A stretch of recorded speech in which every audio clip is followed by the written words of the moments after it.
कंकर फेंकेंगे तो लहर अपने आप में बदलेगी, चेंज होगी। और वही एक मधुर क्रिया है। जन्म लेना एक मधुर क्रिया है, यज्ञोपवीत मधुर क्रिया है, विवाह मधुर क्रिया है और मृत्यु मधुर क्रिया है। चारों क्रियाएं मधुर हैं। न तो 16 संस्कार कहे गए हैं, 16 संस्कार कहे गए हैं, इसमें 4 महत्वपूर्ण है। विवाह तो मधुर क्रिया है इसलिए कि हम समाज की वृद्धि के लिए थोड़ा अग्रसर हुए, ये हमारा कर्तव्य था। मगर उसने कहा कि योग वशिष्ठ ने कि मृत्यु भी अपने आप में एक श्रेष्ठतम क्रिया है। मृत्यु कहाँ होगी? जंगल में हो जाएगी, शेर खा जाएगा, बिच्छू काटने से होगा, बीमारी से जूझ के मरेंगे, घर में मरेंगे, बाहर मरेंगे, घर के आंगन में मरेंगे, कुछ पता नहीं। वो अस्वाभाविक मृत्यु है।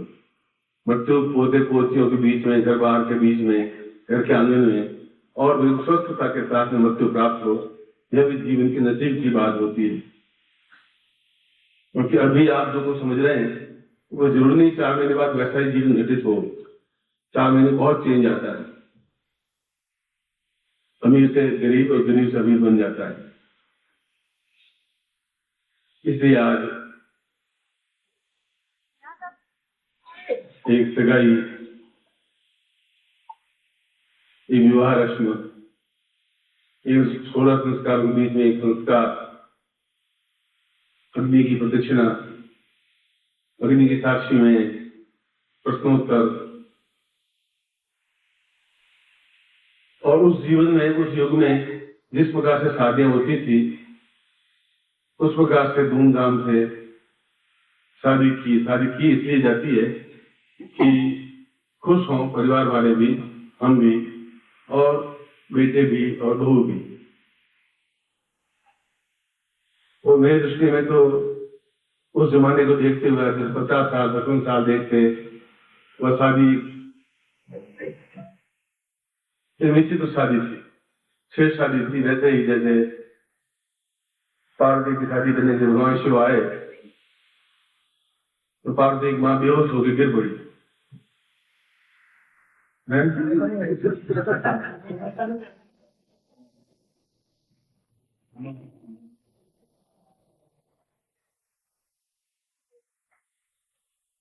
मां बेहोश होकर गिर पड़ी तो उन्होंने कहा कि थोड़ा होश में आई, भाभी क्या हुआ, तुम क्यों रो रही हो, उदास क्यों?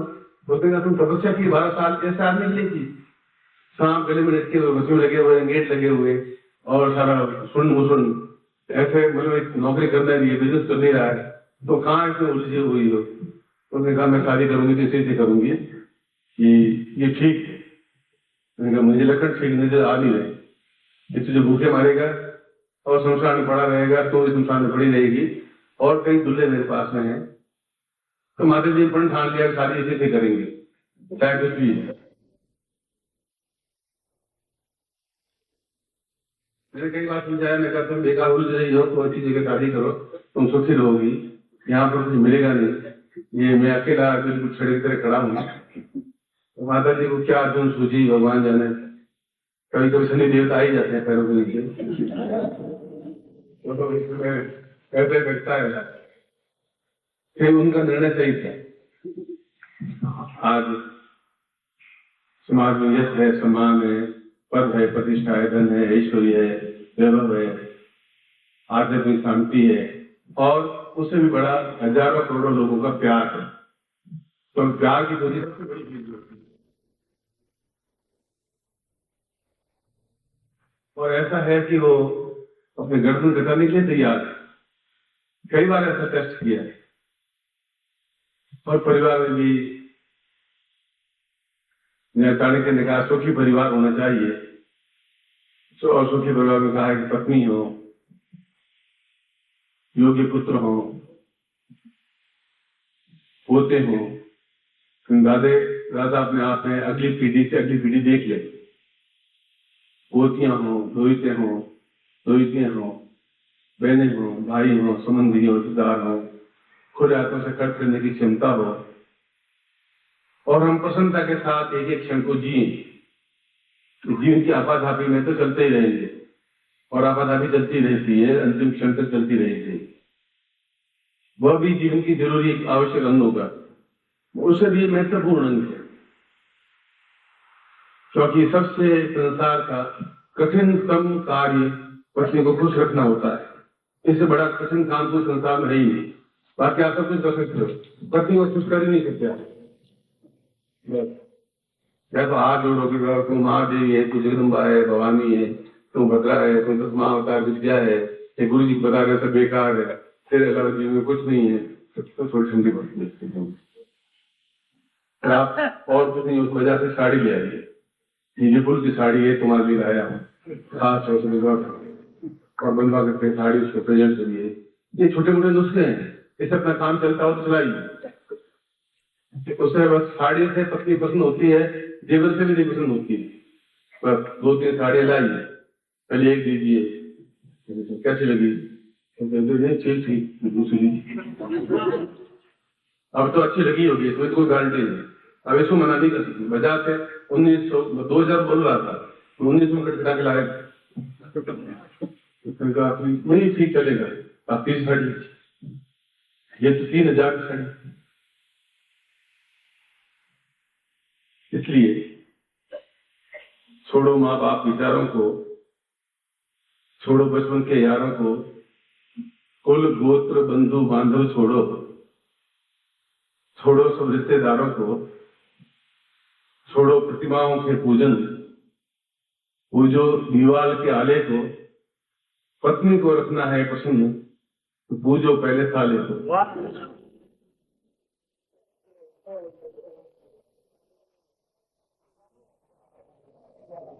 बाकी ना उनको समझाते रहेंगे, तो वो उसको भड़का दे कि तुझे मूर्ख बनाया जा रहा है, वो बस वो रणचंडी बन जाएगी, इसे तो जगदम्बा बने रखे।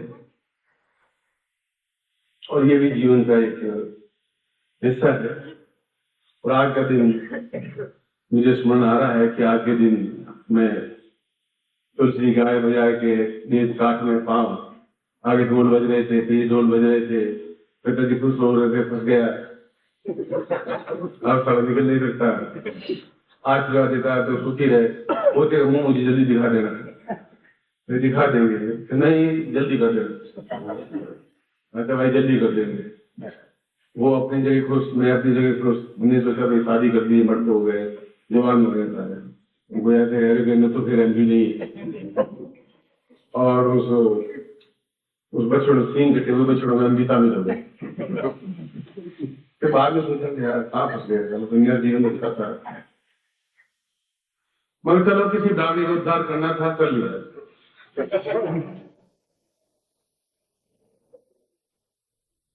और अगर मैं नहीं करता थी अभी तक तुम्हारी रहती, ये बात दूसरा तो मिलता नहीं, मेरे जैसा बच्चों तो मिलता ही नहीं।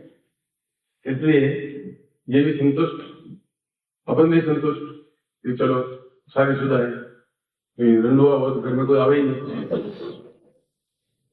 घर में औरत नहीं है, घर में जाओ इधर बदमाश, तो एक घर में इनका रखना चाहिए कि साथ मेरी बीवी, my wife is so sweet heart,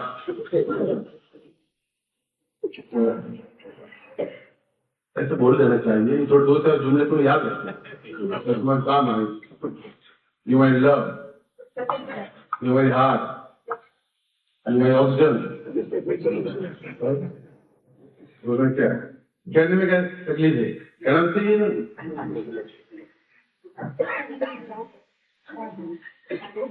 आप सब लोग और पूरी परिवार सुख शांति है, आनंद है, और भगवान ने जो मांगा उससे ज्यादा दिया।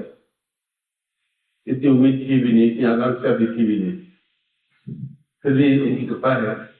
ईश्वर को हम भूले नहीं, आराधना को भूले नहीं, साधना को भूले नहीं, शिष्यों को भूले नहीं, और जो जीवन को जिस प्रकार से गतिशील करते रहे और बराबर साथ देती रही, दुख में भी, सुख में भी, प्रसन्नता में भी, आह्लाद में भी।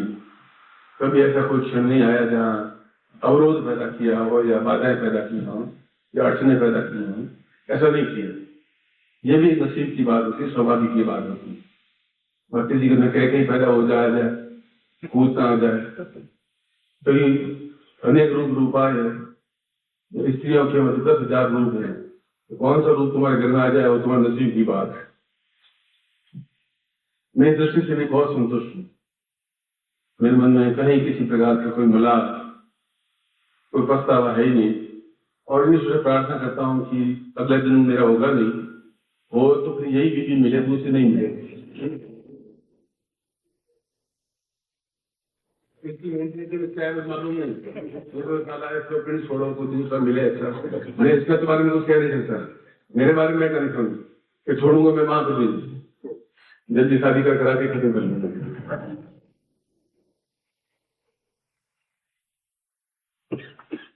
अब अगला प्रवचन में एक सुंदर संगीत सुनने के बाद करूंगा। भजन छोड़ो, हो गए बहुत अच्छा संगीत बजाए। माता जी पर अटकलें करते जा रहे थे, लेकिन शादी के बाद माता जी को कहते कहते तीसरे की याद आई।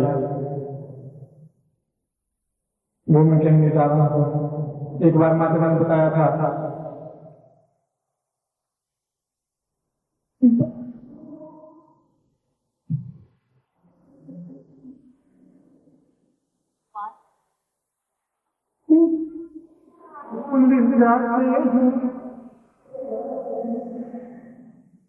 नए जब यार मिलते हैं पुराने छूट जाते हैं।